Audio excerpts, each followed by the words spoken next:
자, 안녕하세요. 반갑습니다. 주식하는 이렇게대의 이정렬입니다.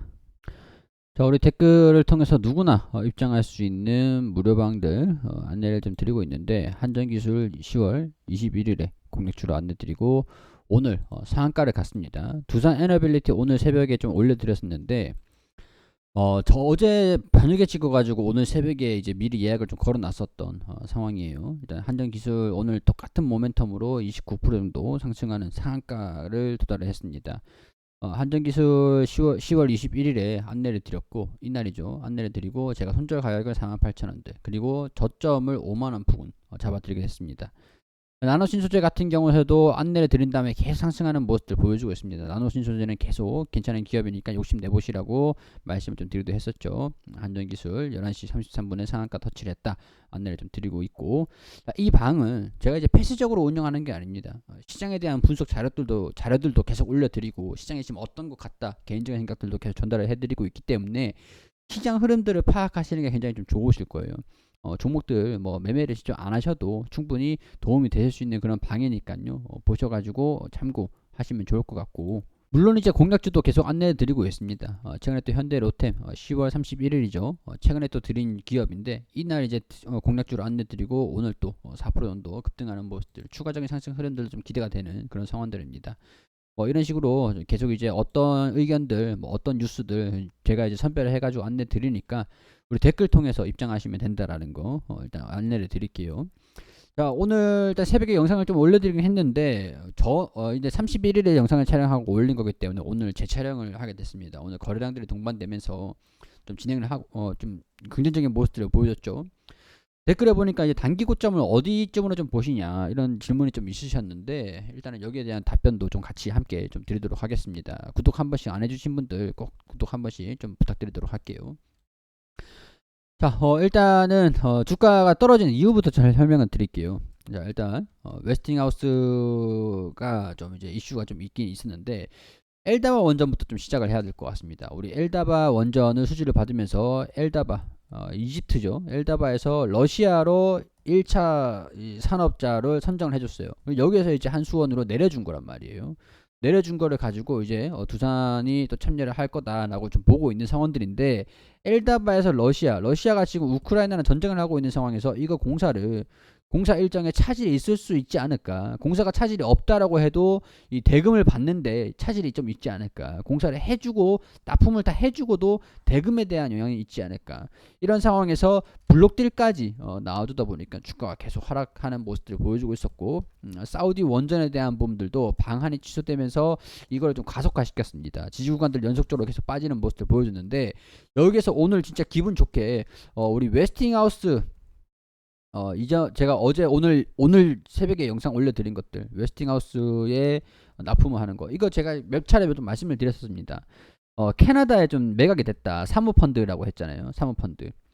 사모펀드에 매각이 되면서 미국 기업이긴 한데 이제는 캐나다 사모펀드 기업이에요. 이 모텔은 미국이고 원천 기술은 미국이 가지고 있겠지만 물론. 근데 웨스팅하우스가 매각이 되면서 시공할 수 있는 능력, 운전을 할 수 있는 능력, 여기에 대해서 폴란드 입장에서는 좀 의구심이 있을 수밖에 없단 말이죠. 그렇기 때문에 1차 산업자를 웨스팅하우스로 선정을 하고 2차 산업자를 한수원. 제가 이전에도 좀 말씀드렸었죠. 이게 웨스팅하우스랑 한수원이랑 뭐 이전에 도시바였잖아요. 나눠먹기 할 가능성들 하청으로 내려주고 서로 이제 좀 할 가능성들이 높다. 최근에 한수원을 대상으로 소송을 좀 걸었던 것들은, 야 폴란드 니네 웨스팅하우스 우리 기술이다. 너는 한수원에 직접적으로 이게 수주를 준다라고 해도, 사업자 선정을 한수원에 준다라고 해도 이 기술은 우리가 했으니까 쉽게 건설할 생각은 하지 마라. 약간 이런 의도가 좀 다분했다라고 할 수 있는데, 이전에도 2017년도부터 소송이 진행되어 있던 것들을 한 번도 딴지를 건 거라 이렇게 말씀을 좀 드렸었죠. 자, 그리고 나가지고 이거는 정부 원전에 대한 부분들입니다. 일단 폴란드 정부 원전이 있고, 정부 원전이 한 6기 정도가 되잖아요. 6기 정도, 정부 원전에 6기 정도고, 이때 또 한수원에서 민간 원전이 있어요. 민간 원전 한 4기 정도 되는데, 이 4기에 대한 부분들은 한수원으로 바로 직접 줬어요. 웨스팅하우스는 너네는 1차 선전 이거 6기 정도 주니까 어차피 같이 못하잖아. 그러니까 한수원이랑 나눠먹기 해. 한국이랑 미국이랑 폴란드 우리 방산 쪽에도 같이 협력을 하고 있으니까 한수원에 좀 줄게 하고 민간 원전을 한수원에 줬습니다. 약간 이게 아직까지 완전히 줬다라기보다는 공급할 테니까 약속할게 뭐 그렇게 얘기를 해둔 상태이기 때문에 사실상 확정이다라고 보면서 주가가 상승하는 모습들 보여줬어요. 일단은 오늘까지 어제 오늘 이야기예요. 그리고 이제 두산 에너빌리티에서 실적 발표가 좀 나왔습니다. 연결 공시 이 결산 실적이 나왔습니다. 나왔는데 우리 이전의 실적을 체크를 해봐야겠죠. 자, 1분기 지배수주 순이익이 적자가 나왔습니다.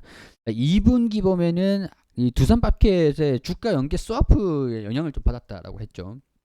이게 어떤 거냐면은 우리 두산마켓에서 좀 봐야 되는데 두산마켓 지금은 좀 많이 올라오고 있네요. 자, 여기 이쯤에서 이전에 이때쯤 우리 5만 원대 47,000 아마 이쯤이었을 거예요. 이쯤에 이제 주가 연계 스와프를 체결을 했는데 주가가 올라가야 한 8만 원대인가 7만 원대인가까지 올라가야 두산 에너빌리티가 수익을 보는 겁니다. 수익을 보는데 떨어지고 계속 떨어지다 보니까 아무래도 이런 부분들이 적자가 파생 상품에 대한 손실을 두산 에너빌리티가 금융사에다가 물어줘야 되는 그런 상황이었습니다. 그렇기 때문에 아무래도 두산 에너빌리티가 이런 부분들을 금융에 대한 실적이 손실이 좀 낮다. 영업 외 비용이죠. 매출이랑 영업이익이 증가는 됐습니다. 증가됐는데 이런 것들을 반영이 됐다 보니까 영업이익, 당기순이익이 금융 외 손실로 들어가면서 영업이익이 아니라 당기순 손실로 반영이 되고 여기에 대한 2분기에 대한 실적 우려감들을 좀 증폭을 시켰습니다. 제가 당시에 말씀드렸을 때는 온핸드 수주도 있고 매출이랑 영업이익 성장성도 있고 이거 일회성 요인들이니까 3분기에는 실적이 잘 나올 거다. 대신에 외환 차입이 조금 있으니까 달러에 대한 강세 흐름들이 이자 비용의 증가 좀 부담으로 되긴 될 거다. 그래도 적자보다는 흑자에 대한 부분들이 가능성들이 높은데 영향이 완전히 없진 않을 것이다. 근데 또 이제 여기서 뉴스들을 파악을 했을 때 이 외환 차입에 대한 이자 부분들은 크게 영향을 크게 주진 않았다. 뭐 그렇게 않을 것이다 라고 얘기를 좀 나오기도 했습니다. 결국에는 우리 3분기 실적들이 좀 나와줬는데 일단은 이 기사를 볼게요. 두산 에너빌리티 3분기 영업이익이 3,145억이다. 소폭 줄어들었지만은 나쁘진 않았습니다. 전년 대비해서는 40% 정도 증가된 수치. 이거 좀 추후에 좀 이따가 말씀드릴 거고. 자, 이 내용들 보면은 재무구조 개선 노력으로 부채 비율도 대폭 감소가 됐다. 부채 비율은 계속 이제 이자 채권 발행하고 막 이렇게 하면서 계속 이제 부채 비율을 계속 낮추고 있었던 상황들이에요. 해외 자회사를 포함한 관리 기준으로 에너빌리티 부분 3분기 누적 수준은 전년도 대비 61% 증가한 4조 수준들. 제가 이제 한참 전에 5조, 7조, 8조 이거 수준 목표가 7조, 8조 거의 뭐 8조죠. 이렇게 된다라고 했죠. 일단 주요 수주 프로젝트가 1조 원 규모의 사우디 주단조 공장 이거 하려고 채권 발행했는데 다른 회사채는 발행이 안 되고 있는데 두산 에너빌리티는 채권 발행에 성공했다라고 했죠. 금리는 좀 높은 수준들이지만 단기채입니다. 어차피 이거 수주를 공장을 진행하고 대금이 입금되면 갚을 채권이에요. 해수 담수화 플랜트 제조 한림 해상풍력 기자재 공급 장기 유지 보수 계약입니다. 올해 수주 목표가 8조 원 수준으로 유지를 한다라고 하는데 사우디 자프라 열병합 발전소 5천억 원, 이집트 엘다와 원전 건설공사 1조 3천억 원. 자, 이게 지금 러시아 건설을 차질이 없다라고 해서 대금을 받을 수 있을까? 러시아 쪽을 사청을 받은 거기 때문에 일단은 뭐 그래요. 대형 가스터비 실증 사업 부분에서 3천억 원 수주할 수 있을 것으로 본다. 통상적인 기자재 서비스 수주들을 포함하고 SMR 소형 모듈 원전 그리고 에너지 저연 장치 수주를 관리하면 목표 달성에 문제가 없을 것이다라는 입장이다. 이런 얘기들 수주 장고는 이미 약 3년째 이상 먹거리를 쌓아놨기 때문에 이제 EPC 설계 조달 시공 또 이거 하면은 EPC 기업들이 설계하고 조달하고 설계를 하고 기자재들을 조달을 하고 그리고 시공까지 할 수 있는 능력이 있는 기업들이 그렇게 많지는 않아요. 근데 이런 기업들이 타겟은 네옴시티입니다. 네옴시티. 일단 이런 네옴시티에 대한 부분들도 두산 에너빌리티가 참여를 좀 하겠다. 약간 이런 느낌인 것 같아요. 자, 실적을 체크를 좀 해보도록 할게요. 자, 이제 전기 바로 직전이고 단기 2분기 3분기 실적을 얘기를 하는 겁니다. 그리고 작년 3분기 수준에서 35%, 41%, 40% 증가된 이 영업이익, 매출액 35%, 영업이익이 40% 정도가 증가가 됐죠. 뭐 잘 나왔어요. 작년 대비해서는. 근데 2분기 대비해서는 영업이익이 좀 줄었어요. 근데 2분기 대비해서는 단기순이익이 흑자가 나왔습니다. 흑자가 나왔어요. 이게 중요한 거죠. 이게 중요한 거예요. 영업이익을 우리 솔직히 매출 잘 나오고 영업이익 잘 나오면 회사 좋은 거 아니야? 근데 당기순이익이 적자가 나왔어요. 그러면은 이 돈을 잘 벌어놓고 딴 데다가 돈을 잃었다는 얘기거든요.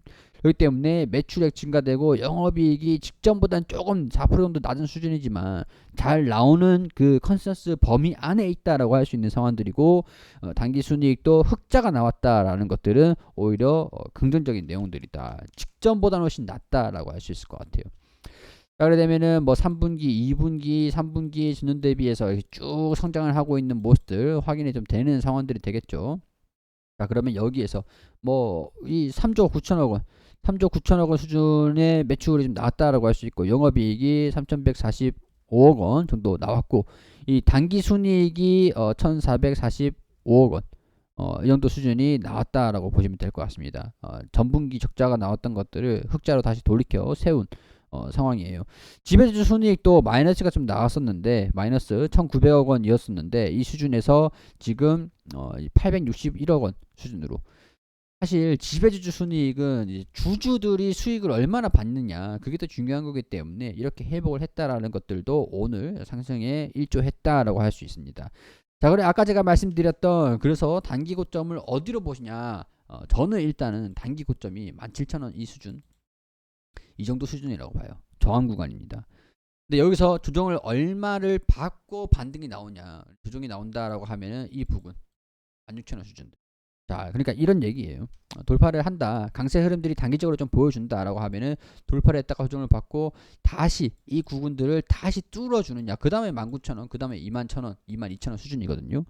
자, 이제 폴란드에 대한 수주 얘기들 나왔고, 네옴시티에 대한 부분들도 좀 이제 관련이 연관이 좀 됐으면 좋겠고, 그리고 엘다바는 좀 지켜보고, 그리고 이제 체코, 사우디는 또 11월에 우리 원희룡 국토부 장관이 사우디로 출장을 간다라고 해요. 기업들을 데리고 사우디 원전 소식이 또 들려준다라고 하면은 두산 에너빌리티가 주기기 납품에 대한 기대감들도 반영이 될 수 있으니까 조정을 받은 다음에 돌파를 할지 이런 것들 체크를 해보자. 저는 일단 단기적으로 이 부분 오면은 살짝 추세는 좀 꺾였다가 돌파하는 모습들. 더군다나 11월 2일에 FOMC도 좀 예정이 되어 있기 때문에 여의치는 않을 겁니다. 여기서 간단하게 여기에 대한 부분들 말씀을 드리면은, 일단은 11월 75bp 인상을 사실상 확정을 좀 시키고 있고, 12월에는 좀 50bp가 될까 75bp가 될까 좀 기대를 하고 있는 상황들인데, 12월에 50bp 일단 뭐 12월에 50에서 75 정도 수준을 보고 있는 상황들이고, 50bp가 되면 시장이 단기적으로 강세 흐름들을 계속 이어갈 것 같아요. 회복하는 모습들. 이게 좀 지금 황금 시기라고 할 수 있을 것 같습니다. 근데 이때 시장이 지금 너무 낙관적이잖아요. 너무 낙관적이에요. 파월 입장에서 봤을 때 시장이 너무 낙관적이면은 물가가 또 오를 수 있는 자극이 생길 수 있습니다. 그렇기 때문에 이걸 좀 원천적으로 차단하는 발언들이 좀 나와줄 수 있어요. 아직 물가 우리가 개선되는 게 확실하지는 않고 좀 더 지켜봐야 된다. 당분간 이 긴축에 대한 기조는 이어갈 것이다. 뭐 이런 얘기들이 나온다라고 하면 시장의 기대감들은 조금 꺾일 수 있습니다. 그렇기 때문에 11월 2일 한국 시간으로 3일 새벽에 이제 발표가 될 거예요. 거기에 따라서 시장은 단기적으로 11월 2일 이후에 주가 움직임들 방향성들을 시장을 볼 거라고 봅니다. 3일 새벽까지. 내일은 조금 강세 흐름들을 보여준다고 하더라도 관망세가 있을 수밖에 없을 거라고 보거든요. 오늘도 관망이 좀 있을 것 같다라고 보고 있었는데 좀 예상외로 좀 강세 흐름들을 보여줬어요. 약간 여기에 대한 이제 미국 증시도 중요하겠지만 물가 상승을 자극할 수 있는 요인들, 시장에 대한 기대감, 이런 것들은 조금 꺼트리는 발언들이 나올 수 있기 때문에 여기에 대한 부분들만 조금 경계하시면 될 것 같습니다.